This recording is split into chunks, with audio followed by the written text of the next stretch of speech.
Phil, that was Anneke Lucas. Quite a guest, quite a life experience.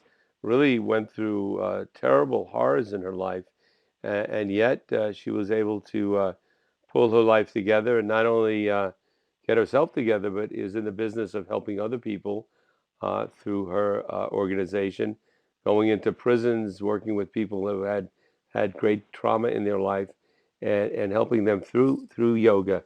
An amazing story. Yeah, you met her and actually was at a conference with her recently, weren't you?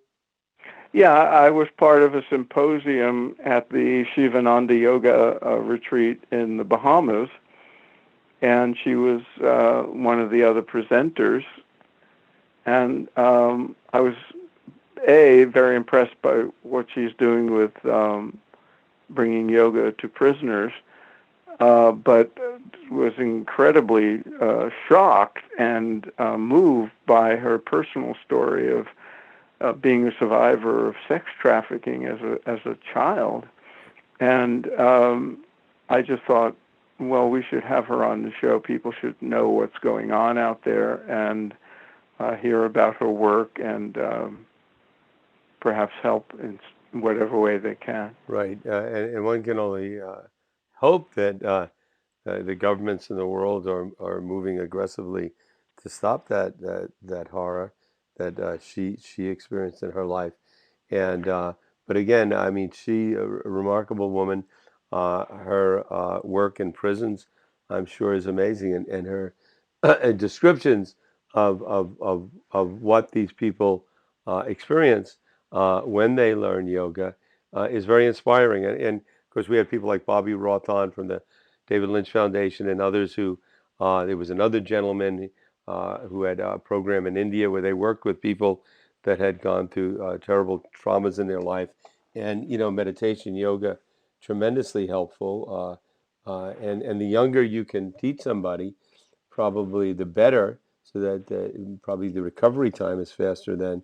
But these are all these spiritual tools that exist really, I think, for enlightenment, uh, can also help people that just need immediate attention just to get somewhat of a normal life, and then they can take it from there. Yeah, I know there are chaplains from all the different traditions who go to prisons and work with prisoners, and they do wonderful work and spiritually uplifting work. The people bringing yoga and meditation have a different kind of mandate or a different impact because they can present those methods in a non-sectarian way and reach a cross section of prisoners or trauma victims and even people who would not necessarily be open to religious or explicitly spiritual messages might be open to yoga and meditation Right. for the physiological and mental benefits. Our friend and Dean Slider, who we had on the show, he was the Buddhist chaplain Yes. at a maximum security prison in New Jersey, where this is maximum security, very hardcore, and he loved teaching there because it was amongst those that he taught was great receptivity, and these are Yeah. guys, he said, who deeply appreciated having the opportunities that he presented to them with these spiritual tools, because their lives were quite hard and desperate, and they were at sort of a dead end, many of them, in their lives, and yet these practices uh, were very enlivening for them even in that situation. Yeah. And I would think, even people who believe in locking people up and throwing away the key and, that prison is for punishment and they shouldn't get these perks like, peace of mind from meditation and yoga. Um, they have to realize that the prisoners are human beings and, so many of them are in there as relatively innocent young people just caught up in the wrong lifestyle and in for Hmm. nonviolent offenses, and serving long terms because they dealt drugs or used drugs. And so these people deserve a shot at having a better life, especially if it can prepare them for uh, post prison life. Right. Certainly, what's been offered through prison to this point has been not effective at all. The numbers of prisoners keep going up. Recidivism, the rates of return are terrible, and hopefully this is something that can help turn that around. Because you got to try whatever. If what you're doing is not working, you got to try other things. You have to revisit the laws and really take an overall look at the whole thing. And also for those people that work in these situations, there's a lot of great people that work in rehabilitation, that work in prisons, and it's got to be extremely stressful work, and this Oh, has to be yoga, meditation have to be tremendous tools for these folks as well, just like soldiers. And I know the people that come back from war that have post-traumatic stress syndrome, a lot of the same problems, abused women, similar experiences where their lives have been very damaged, and really you can put them on medications, but then those medications have horrible side effects.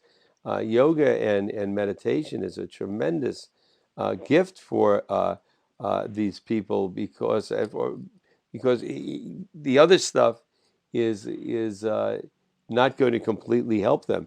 And if they can really get involved in some of these programs and be guided and stick with them, the healing process begins. It doesn't happen overnight, but at least it's a move in a good and healthy direction. yeah. And she's one of many people bringing these methodologies into those settings. We've had even a few, but there's many, many more. But I think, when somebody like Annika shows up, um, who's been through hell herself, she's not been a prisoner in a legal sense, but she was, Hmm. a child prisoner. She was held captive in a certain way and abused and horribly molested. And she brings, because of that experience, I'm sure, a level of empathy that relatively unscathed people, uh, with the best of intentions, might not have.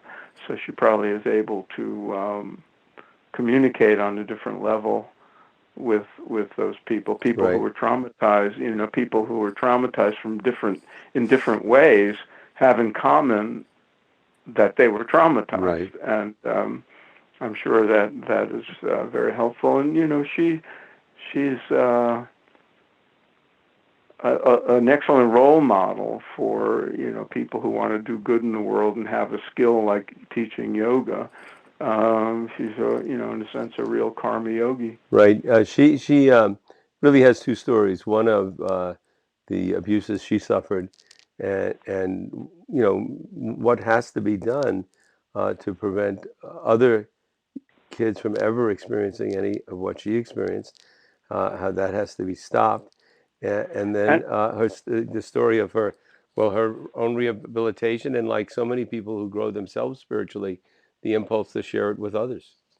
yeah, and she was one of the lucky ones because Right. as she said, she was saved by somebody who essentially rescued her, and put her on a path to a different life. This sex trafficking thing is far more common than people realize, Hmm. and some of the trafficked, the people who are being trafficked are kids. Right, and I this mean, she was was not in a third six world years country. old. This was in Belgium. This was in, Yeah, a very sophisticated, advanced country. One thing that came to mind, Phil, was I remember reading a translation of the Bhagavad Gita, and in one segment, in one of the first, I think it was in the second chapter, it was what it says is that no human being is so downtrodden, is so stressed. I forget the exact words, but that they can't uh, reach that field of life which is infinite, which is full. It's that state of yoga, and Right. this is certainly proof of that. I mean, she was to hell and back. I mean, worse than any visions of hell I've ever seen, from the way she described it. And yet, look at her now. She's I'm still Yeah. sure still dealing with things, but through counseling and meditation, yoga, over the years, and also sharing and working and helping others and having a deep empathy with them because of her own experience. Really, a Yes. truly remarkable person that more people should know about. She did a TED talk recently, and is getting her message out. So really, really an honor, a privilege to have interviewed her, and I'm sure we'll do a follow up and do more additional interviews with her. Yes, I hope she writes a book, and we'll have her on to promote the book. Right, sounds good. Well, Phil, Okay. who do we have coming up soon? We have Well, we shouldn't name names because we don't we know don't know when when they'll we put go them up. out. But keep listening, folks. There's always new people on the horizon. And please email us, say nice things to us. We always like that. And or any advice you might have for us. And also any suggestion for guests or whatever, we would greatly appreciate it. And of course, find us at spiritmatterstalk.com and spread the word. Share it with your friends, and we hope we can keep bringing you quality programming. All right. Till Yeah, we next should time. uh, we should start sounding like those PBS things. Yeah, how would they end? They would end with "Send your contribution." Send your contribution, which we're not set up to do. But if you have any ideas, we will accept Okay. them, and we could speak in even quieter, softer voices like they do. But next time. All Okay. right, over See and ya. out.